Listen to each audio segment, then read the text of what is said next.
नमस्कार, मैं गायक विश्वनाथ पाल भोजपुरिया आज आरकेपुर सेक्टर 5 बस स्टैंड के समीप में खड़ा हूँ और एक भोजपुरी निर्गुण गीत प्रस्तुत कर रहा हूँ। हमें आशा उम्मीद नहीं बल्कि पूर्ण विश्वास है जो भी भैया लोग सुनेंगे जरूर लाइक सब्सक्राइब करेंगे। धन्यवाद। गीत में भाव एक लाइन गीत कर है क्या कर रहे हैं।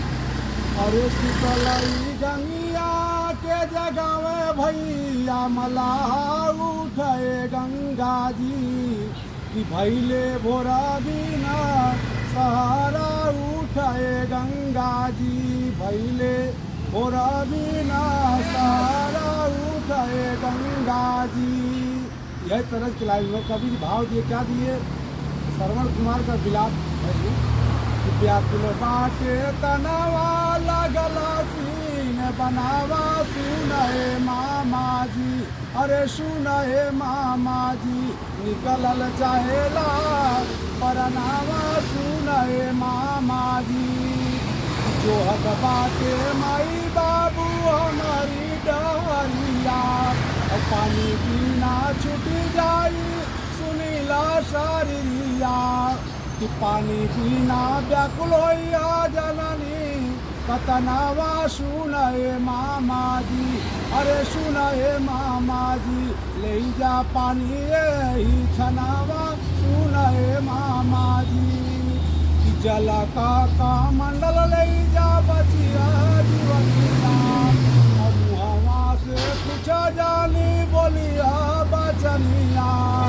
अरे कैली सब दिना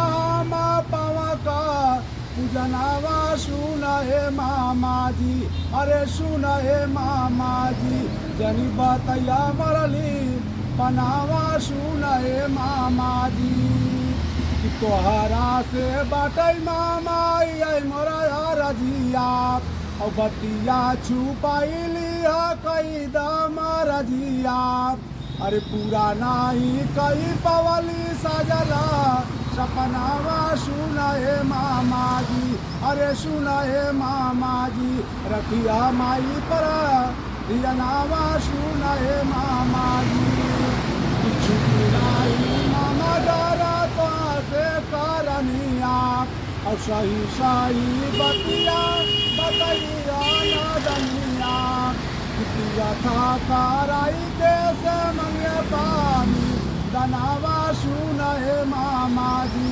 अरे सुनहे मामा जी बोलिया सरावण सपनावा सुनहे मामा जी। कीर्तना कहत बंदा भैली जुबनिया असुगना फरार परल बन में बदनिया। कि सरावण समान नाही केहू का ललनावा सुनहे मामा जी। अरे सुनहे मामा जी कभी महेंद्र का रचनावा सुनहे मामा जी। कभी महेंद्र का रचनावा सुनहे मामा।